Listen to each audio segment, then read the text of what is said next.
All right, we are live. Thanks for coming in, everybody, today. Hopefully, got a good show for you. We've got a good guest here today, Keith Farnsworth. Keith works for and runs an LTL trucking company.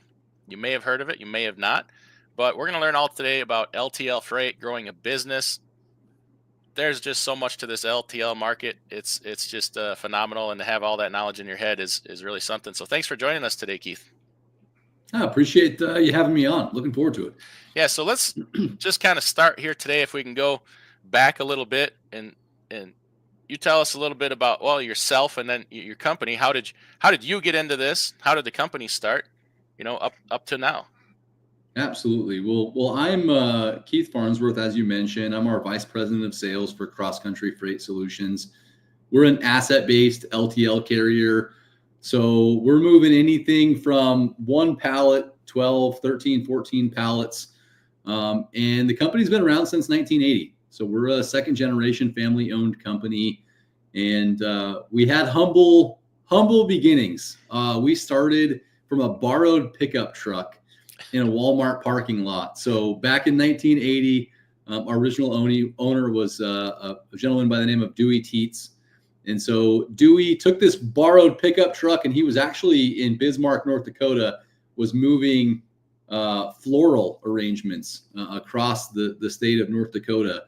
And so from that humble day to today, we've now grown through organic growth and acquisition to now we have over 750 trucks. We operate in 17 states. We have 50 terminals that we move freight for, thousands and thousands of customers each day. Wow, that's a heck of a way to start. The people that make a business always say, "Oh, I started from a card table in my living room." Well, you guys essentially had a borrowed card table in your living room with a borrowed pickup truck. That's pretty exactly starting off there, pretty good. So LTL freight, not really like truckload freight. I have always wondered a lot of things about it, so I'm glad I'm getting this opportunity to ask. So for those who don't know, LTL is less than truckload. You move smaller portions of a load, 4 or 5 pallets, and you piece a bunch together and hopefully fill the trailer and go deliver it. So let's kind of start off with starting an LTL company. Where you need a lot of pieces of those puzzles, the one to get customers and trucks. So you need trucks and assets and drivers. You need customers. And then you need hubs, because every LTL company needs hubs to move things through and cross dock. What comes first? What's the chicken or the egg story? Which one you need first there? I mean, I imagine it's hard to get customers without the hubs, right? But then you can't pay for the hubs without the freight. How does this all happen? Yeah, and it's interesting you bring that up because it is kind of a tougher company to start because of that exact reason. You've got some complexity in LTL that doesn't exist in some other modes of transportation. And part of that is you have to have the service area you're going to effectively offer that service in. And so I'll take Arizona, for example. I'm from Arizona, and so I know that area pretty well. If you were to service all of Arizona from a less than truckload standpoint, you'd need a couple of different terminals. You'd probably need one in Phoenix, obviously, to operate as your main hub. You'd need one probably in Tucson, and potentially the ability to go up north into the Flagstaff area. And so facilities in those warehouses or locations, we call them service centers, is one of the first things you would need. But you also need the over-the-road drivers. You need your local drivers, and you need your dock workers, because there's a lot of transloading that happens in LTL that doesn't happen as much like in truckload. So is it fair to say that starting an LTL company would be way, way more capital intensive than just a truckload trucking company, one would think?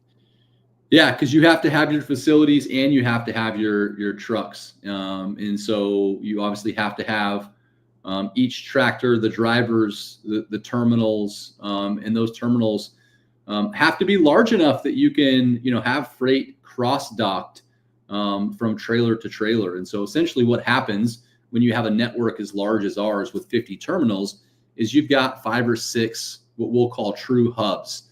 And for us, those are located in areas like Dallas, Texas, large population center, Kansas City, Denver is a big hub for us, Salt Lake, Phoenix.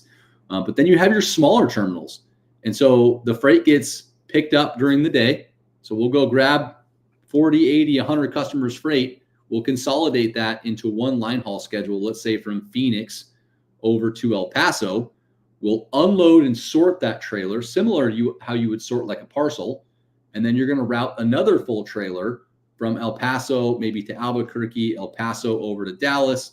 And then that sorting and loading will continue all throughout those different hubs until that eventually gets to the point of destination. And then we send it out for final delivery. Being that freight is being handled so much, do you find that you have higher rates of like damage or overage, shortage, stuff like that, or you got that pretty worked out? It is part of the complexity. We have a couple of tools that we utilize. We have some great technology that helps us ensure that all of the different pieces move together throughout each stop throughout the network. Our dock workers and teams take very good care as far as loading, strapping, using dunnage, any of the materials available to make sure the freight delivers intact and on time. But that handling is a part of the labor that goes into the costing. And then with anything you're moving freight from point A to point B, there's always a risk of damage or claims. Right. I didn't even think of that till you just mentioned it. Right now, in LTL, you probably use a great deal more technology. You probably got barcodes and stickers and barcode guns and things like that. Is that those kinds of things you're using? Yeah, so we have a system that we've developed on our own. It's called TrueTrack. So the unique thing about TrueTrack is got a couple of things. One, we actually put barcodes on each individual handling unit. Some of our competitors end up applying one singular pro to a shipment that might have 3 or 4 different pallets. And then what'll happen is you get one of the 3 pallets delivered, on day one, and then you get the other 2 that are delivered later on. With our TrueTrack technology, we're scanning and moving all individual handling units as one piece. And so we tend to outperform some of the other carriers just from that technology we're leveraging. And these are things that you developed, your own company developed all these. Yeah, we're kind of unicorns in a sense. So we have our trucks and our assets that would come with any trucking company. And from my experience in the last 20 years, if you're a trucking company, you focus on doing trucking, which means you've got the physical hard assets. We're unique in that we also are a technology company. We have our own development team. And so when we have an issue and we want to be more efficient, we don't outsource and try and buy a tool. We actually keep it in-house. We develop it and then leverage it to kind of win more customers or to help our existing customers. It must be working. You're growing. I mean, you're a pretty good sized company now. I'm looking at your I got to ask you this. I'm looking at your website and the areas of operation, the red areas where all your hubs are. We're talking, Nevada, Montana, Minnesota, Missouri, New Mexico, Arizona, and kind of everything in that circle of an area. It kind of looks like you looked at a map and said, what can I do here that nobody else wants to do? What is the hardest possible area of operation here where, it's not very populated? There's a lot of miles to cover. How did you guys decide on that? Or was that before you came into the picture? No, it's funny you mentioned that because we do cover a lot of ground.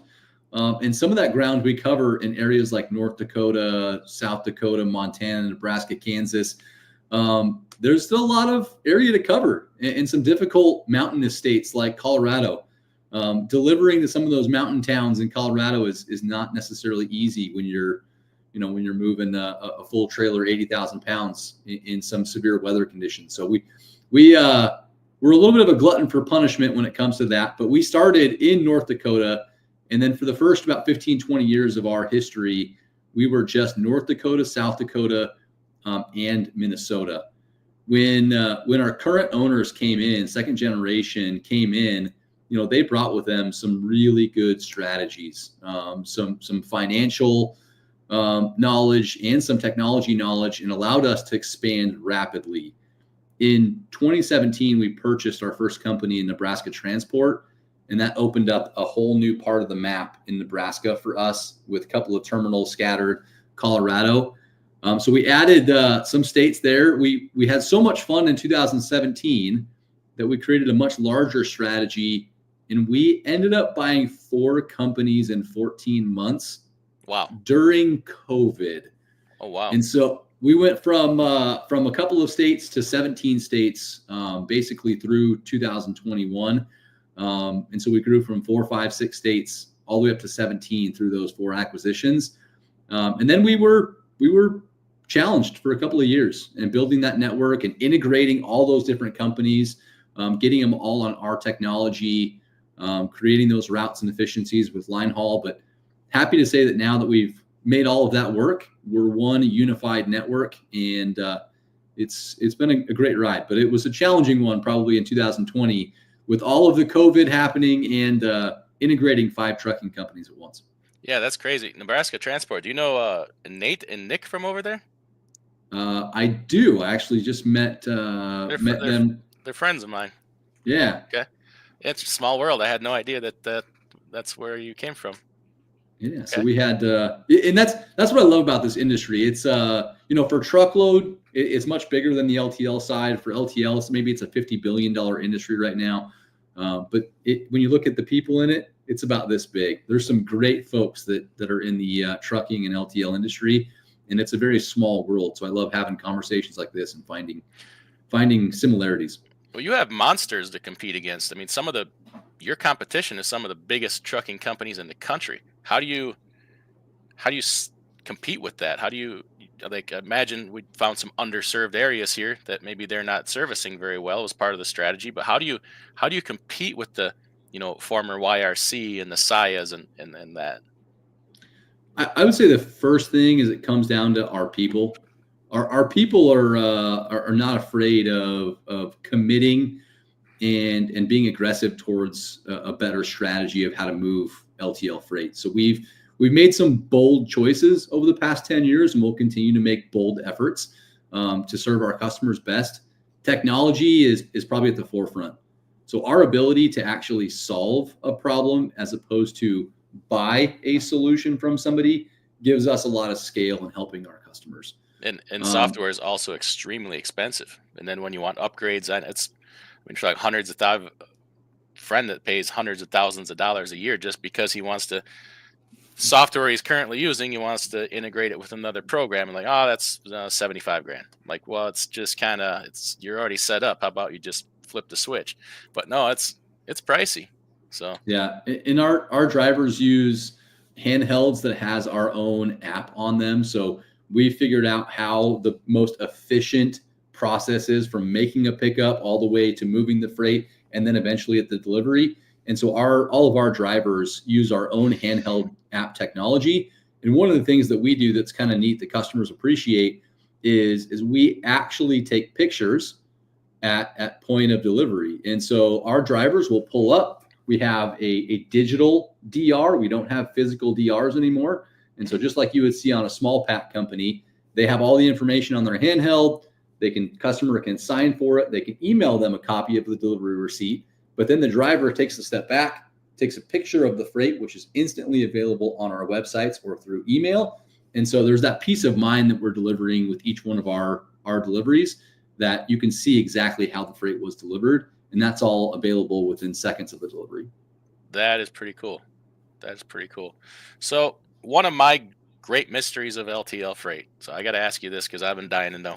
We do a little bit of LTL reefer freight, but it's not near the level or scope that you do. Like we don't do the bidding of the freight. So LTL freight, you have floor space, you have weight, you have distance, maybe some other special requirements, maybe no double stack or something like that, whatever. So you have several different main factors that go into pricing this freight. What's the magical formula? Like, I know you have technology that does it now, but like, you figure what a full trailer costs going that route and divide it up to the piece counts. It's a mystery to me. How does that happen? There's probably a whole separate hour-long show that we could go into in some of the complexities for LTL pricing.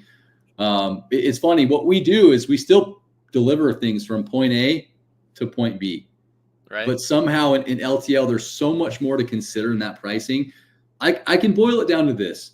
we assess every customer and put them on contracted rates so that we're not quoting and spot quoting each transaction, because most LTL shippers, they've got 10, 20, 30 orders per day. And so with our pricing, we'll set up a contract and they can run their quotes on our website or through API or through a manual tariff, and they know it's a calculation.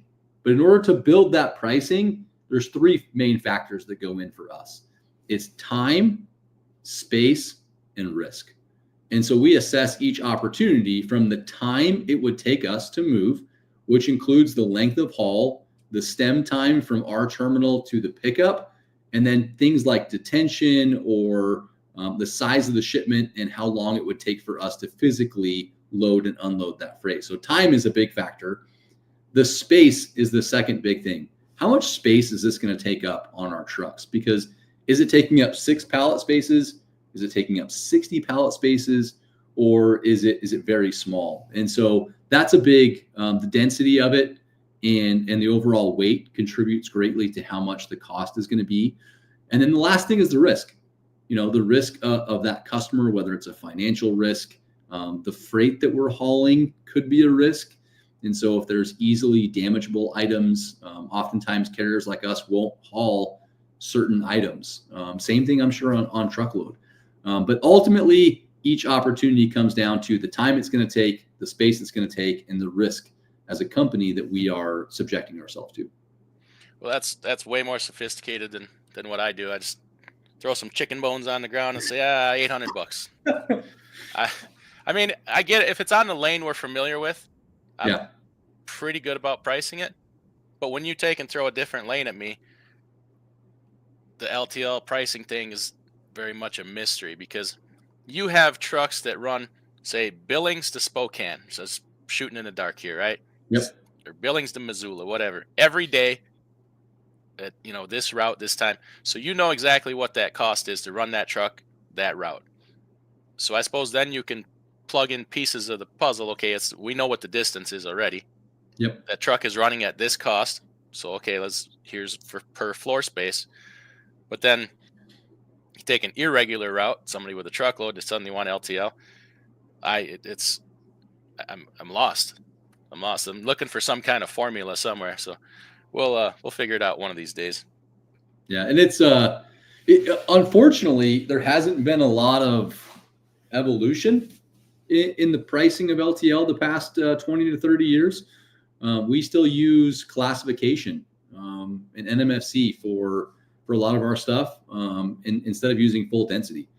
And so it's been the same way for the most part for the past 20, 30 years. And so there's probably some need for evolution in the next 20 to 30 years. You're going to be the one to provide it, aren't you? We're already getting there pretty quickly. We're one of the only carriers that is that's 100% density based when it comes to moving our freight. So us and FedEx are the ones that mostly operate on density, because it's more fair to the customers.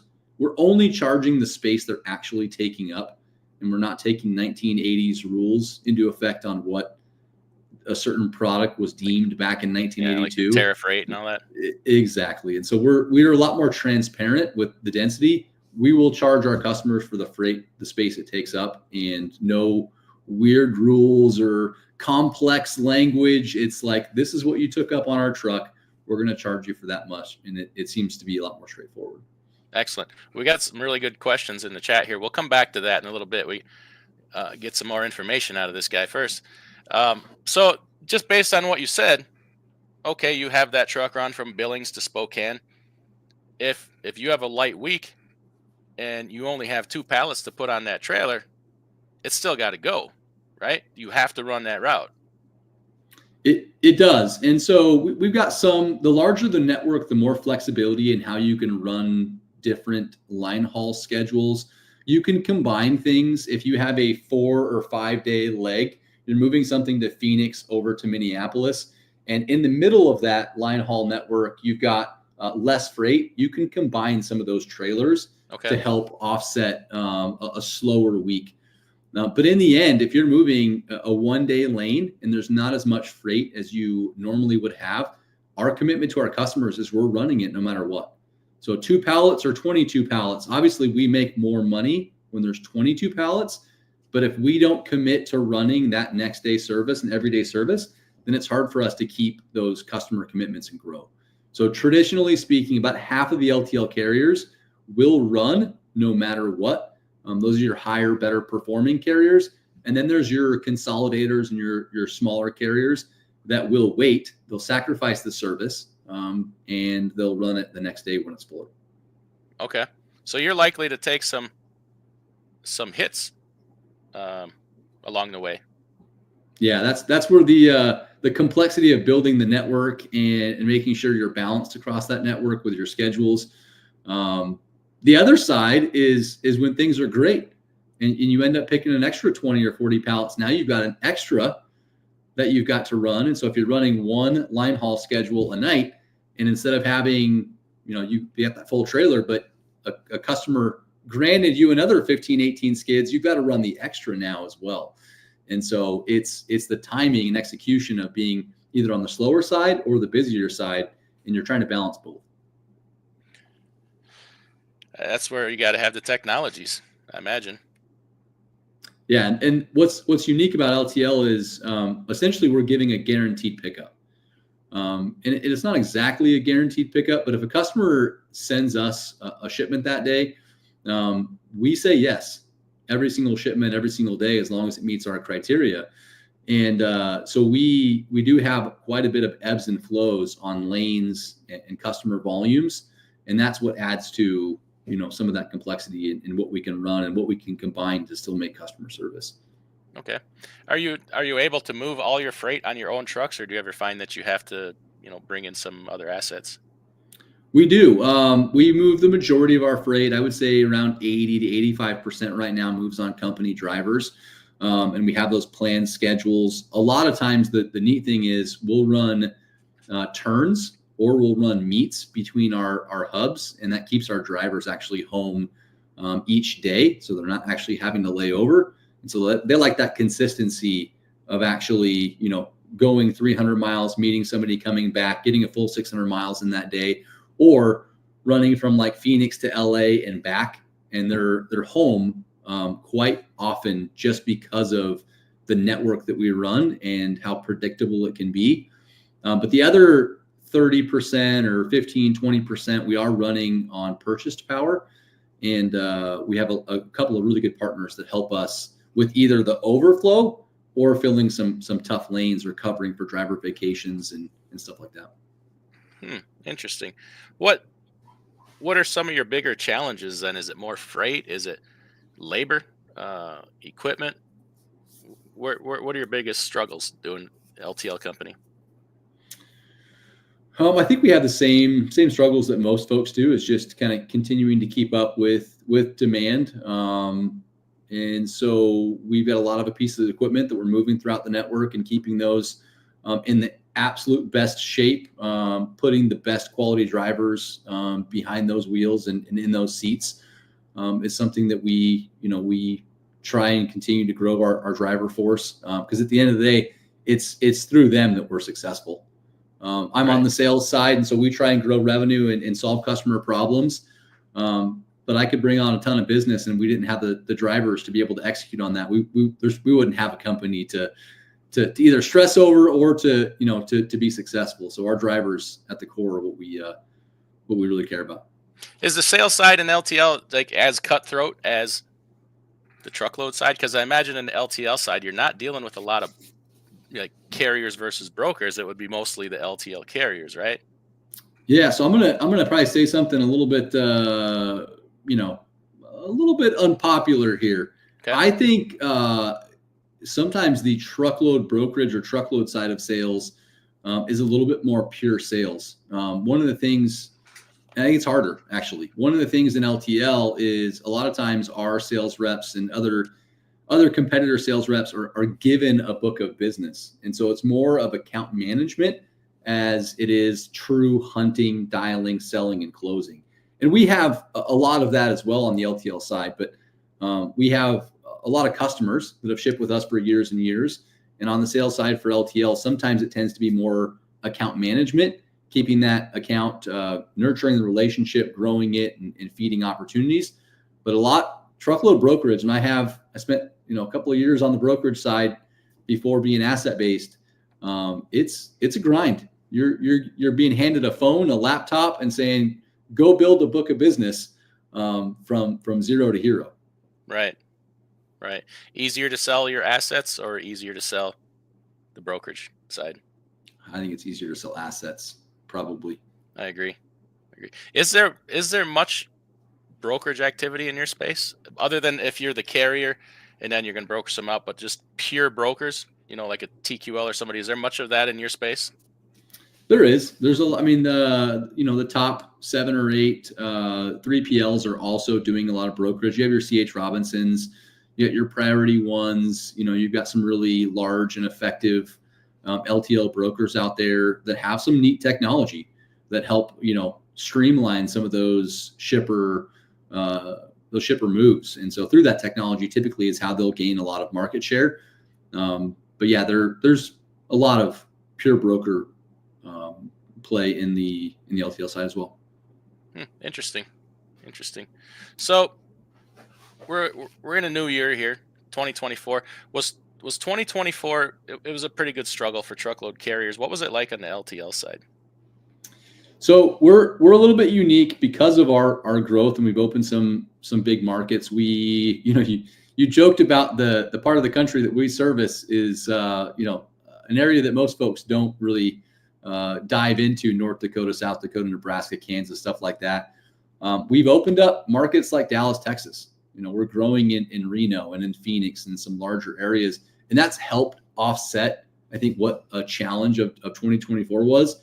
But I think us and everyone is looking forward to turning the page pretty quickly, closing down 2024 and running into 2025 with optimism. So we're seeing some things change for us. We had a fairly positive December. January is turning out to be, maybe a little bit over what our projections are, and so we're excited for what this next year is going to bring. Interesting. What do you think is going to be the biggest change this year?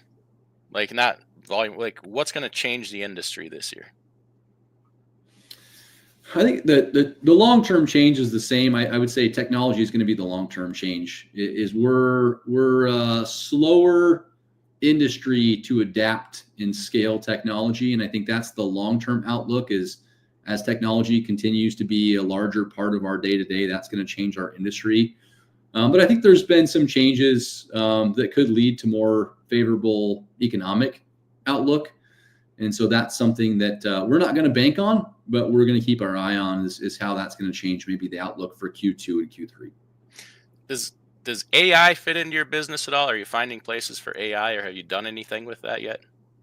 I think it absolutely does. And I think for companies that don't think AI is going to change what they do, I think they're a little misguided. AI is definitely going to be a part of what we do. There's a couple of areas that we're already using AI in our business. Because we're a heavy pickup and delivery company, we have to make sure that the routes we run for pickup before it hits line haul or then after line haul for delivery is efficient as humanly possible. We're using our own routing tool for our drivers that routes their shipments on their handheld. And we're looking at all kinds of things in real time to make sure those routes are efficient as possible, whether it's traffic or weather. There's companies out there that are actually using AI to have conversations to negotiate buy and sell rates on truckloads. There's customer service bots that are being used to help streamline customer interactions. We're going to put in pricing that is more automated in the next couple of years. In fact, we're working on automating our pricing right now. That's our big initiative. Is complex as LTL pricing is, we still have a team that evaluates and does a fantastic job with that. We're going to give that team some tools so that we speed up their process and we can get to more customers in a shorter window of time. But AI is already a part of what we're doing, and I think it's going to be a much larger part in the next 2 to 3 years. With the big push, especially, you're down there in Arizona, a lot of sunshine, and you guys trying to implement any kind of electrification or, alternative energy fueled trucks?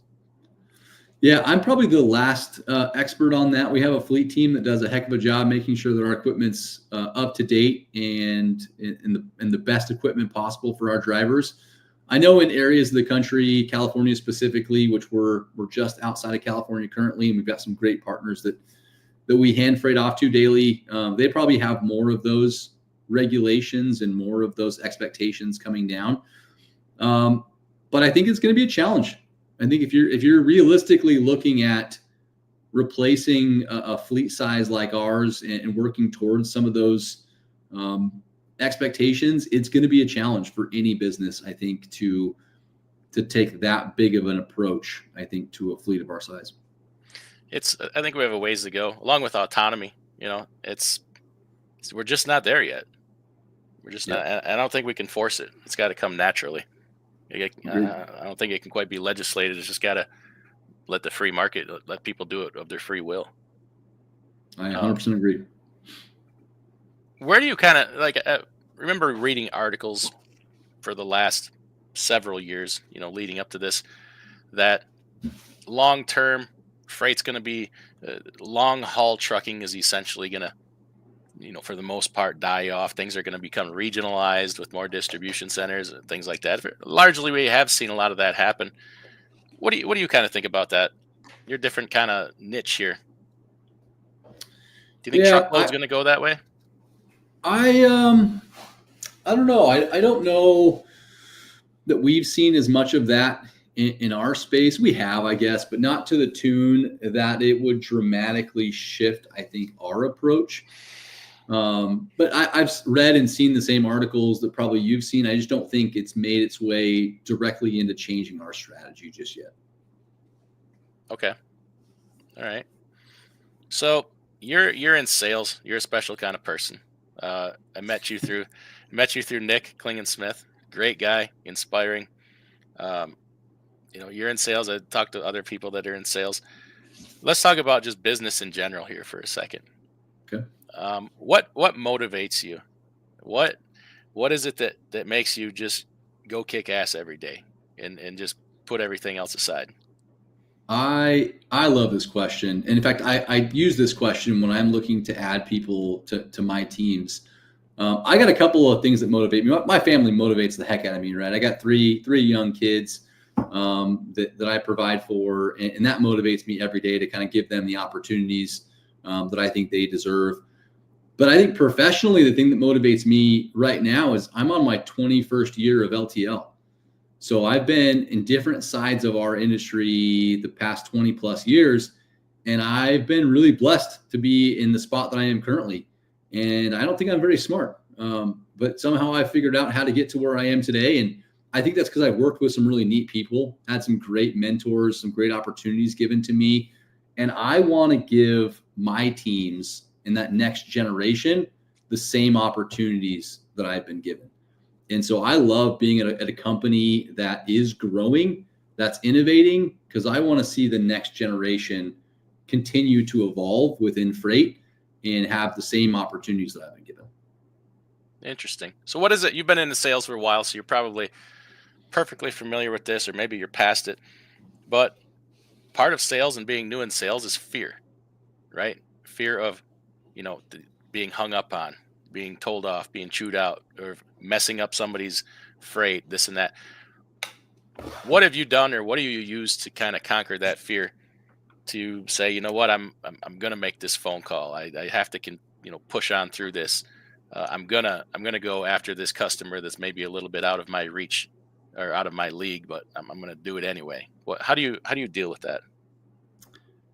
Well, when I started in sales in this industry, I could probably tell stories of how terrible I was. It took time and training to be effective on the sales side, and I think that's the first piece of advice that I would give somebody is your first call is always going to be your worst call, and your first 100 calls, your first 100 attempts at closing a deal is always going to be the worst time you had. But keep pushing forward. You'll get stronger. Find a mentor. Find somebody that is successful and use them as often as they will allow you to bounce different things off of them to help guide you in what the best thing is. I've had some great mentors, but fast forward to now, I think I've had enough experience and been shut down and told no so many times that I'm just not affected by it. In fact, what I teach my teams is if you have a really bad call where it didn't go your way, and it could be that the customer didn't want to hear what you had to say. It could be that you just completely fumbled it, right? You had a talk track, you had an objective, and you just stunk at it. Rather than stressing it, just pick the phone back up. Walk into the next account. The faster you can go from your worst call of the day to your next call, don't think about it. Just move on. Don't stress about it. Get to your next call. In fact, I teach my teams to log each call in our CRM. And so they log their calls in between calls. The one exception to that is if you have an awful call, don't log it. Just skip it and have your next conversation in the first 10 seconds. It's like jumping off a cliff. Don't think about it. Just do it. Right. That's an area where a lot of us struggle. So you probably got most of your audience here is single truck owner operators, people thinking about doing it, things like that. One of the things that we lack, as this community probably the most is certain business skills, and one of them is sales. What would be your best advice to somebody? Doesn't have to be about sales, but say you got a guy with one truck thinking about doing more, growing his company, or whatever. What's your best advice to an up and coming truck driver, owner operator type person? I think use what you have, which is authenticity, and don't try and pretend to be a salesperson. Be a small business owner that cares, and be authentic to that shipper that you're going to be dedicated to their needs and solving their problem. And whatever they may lack in polish and salesmanship, you'll make up 100 times over in just being authentic. That's good advice. Yeah, they can spot a fake. 100%. And they got no time for that. You're not going to get very far trying to be somebody you're not. I'd rather fail being me than have to remember how fake I was to this person. And be confident. If you believe in your ability to be the best company for that shipper, that customer, then if they don't go with you, it's not because of anything that you did. It's because it wasn't the right timing, the right opportunity. And again, move on, find the right fit. But I think that confidence, is probably what most people kind of struggle with, and figure out how to be confident in your approach. And that will attract, I think, a lot of customers. But don't fake it, to your point. Be authentic and just believe that what you can do is probably the best solution for that customer. Okay. Let's touch on a couple questions here. Thanks, everybody, for being in here, all the usual suspects. Cents per mile wants to know, what's the difference in starting an LTL versus a regular OTR company? We did touch on that a little, but is there anything else that comes to mind?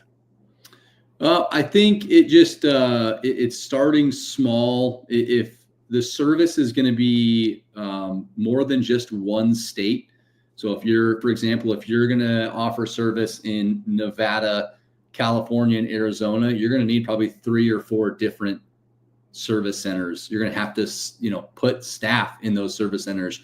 You're going to have the technology to be able to execute on the pros and the tracking and the website and all of those different intangibles that come in, as opposed to just an over-the-road truck driver, trailer, and then some of the basics that, from a technology standpoint, that are required there. Okay, interesting. Gary Bates would like to know, would a master's degree in supply chain management cover these issues, or is this only learned by hard work and 30 years of experience? Oh, man, I'm going to get myself in trouble here. I don't know that a master's degree in supply chain would give you the skills to help operate an LTL company.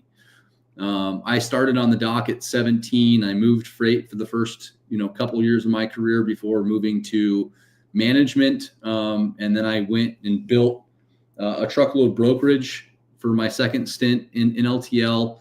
And then after that, went over to the technology side, and then eventually back to asset side, where my heart and soul, I love the asset-based side. That's where my heart is. And but that's 30 years of experience. If I was toe to toe with probably just a 4 or 5 year supply chain degree, I don't think it would look the same.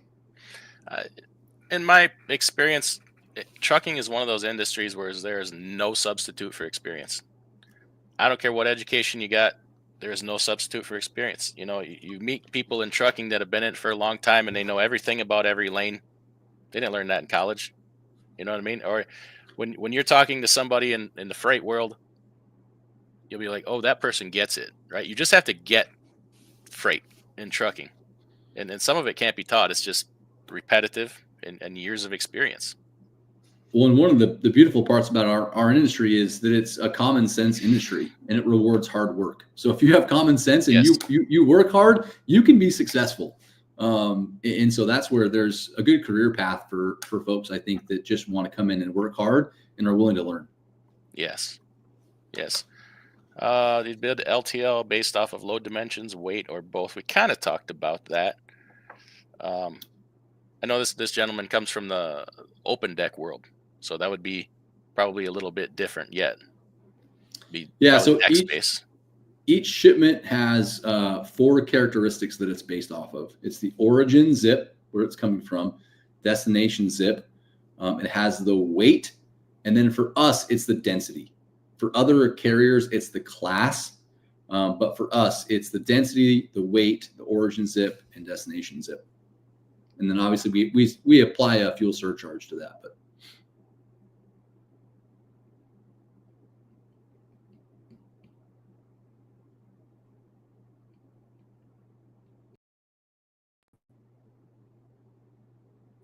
Are you still there? yep. Sorry, I got bounced from my own live stream. Well, I'm glad you're still here because I couldn't do this by myself. I'm glad we're still live. Holy cow! Yeah. Let me just find. I lost my place here for a second. Give me 1 second here. Okay, master's degree. The answer, Gary thinks the answer is to accept lower profit percentage to provide a service. Sometimes that's going to happen just on its own.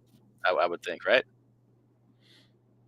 Not sure I exactly understand there, but a matter of just lowering rates and lowering service. I mean, one of the most popular carriers in LTL is also the most expensive carrier in LTL, and so it's interesting. Sometimes that rate comes with a certain level of service, if that makes sense. And so lower claims ratio, faster transit times, more consistency is what we strive for.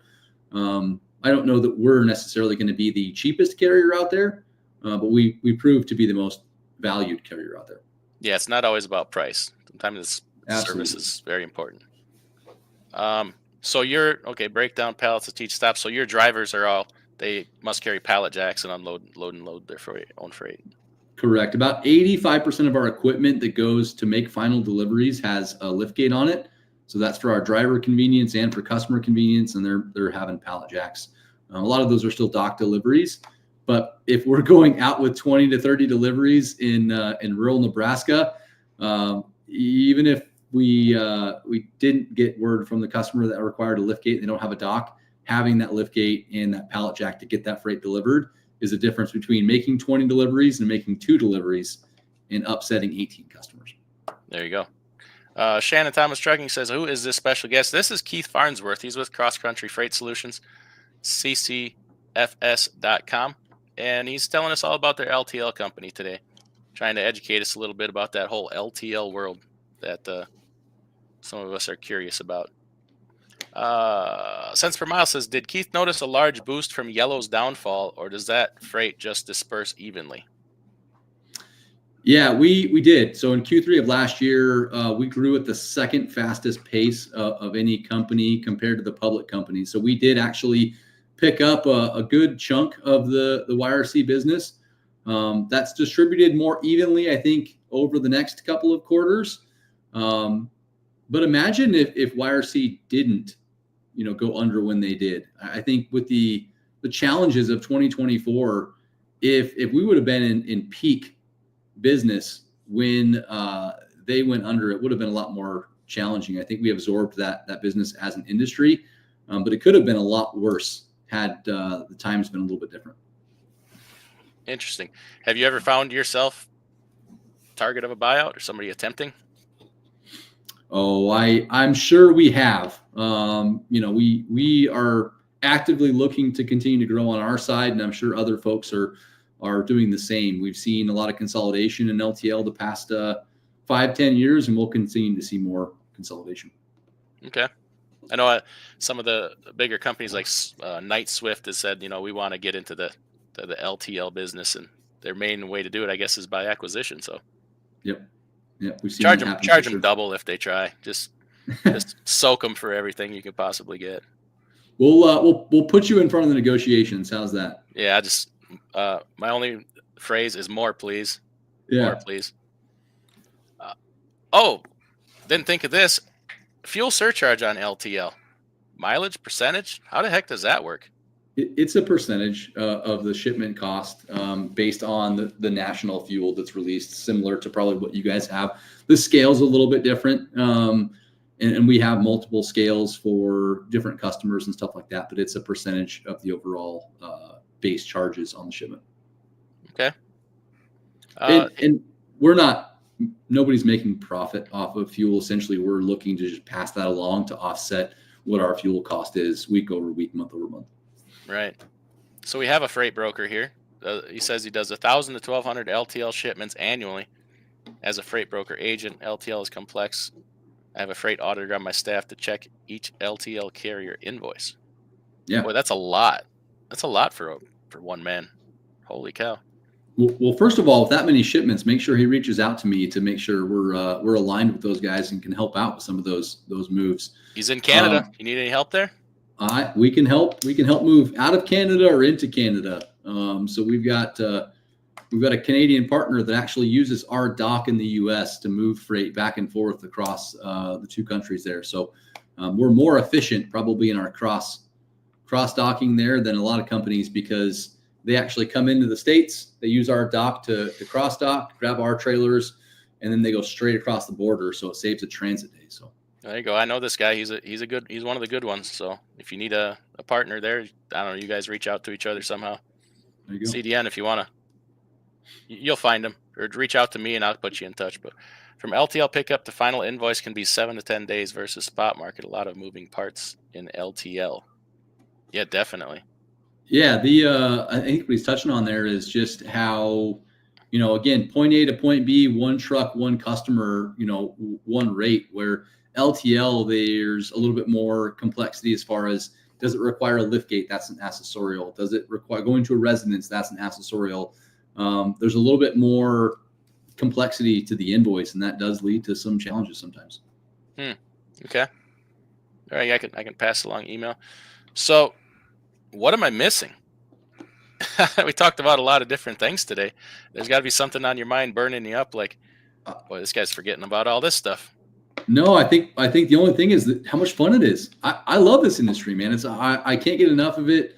There's incredible people. I love that in our industry there's a new challenge, I think, almost every single day, and between the different groups, and I'm sure people that are listening and yourself, it's fun to kind of race down those challenges and continue to solve problems and for our customers. And that's why I'm still doing it 20 plus years later. It's because I can't get enough of it, and looking forward to the next 20 plus years. How time sensitive? Okay, I understand some things are gonna be different than others, but how time sensitive is a lot of this stuff? You find it's pretty tight scheduled, or do you have pretty good degree of flexibility? Oh man, it's if you get knocked off your course in running an LTL terminal by an hour, 2, 3, 4 hours, it can set you back quite a ways.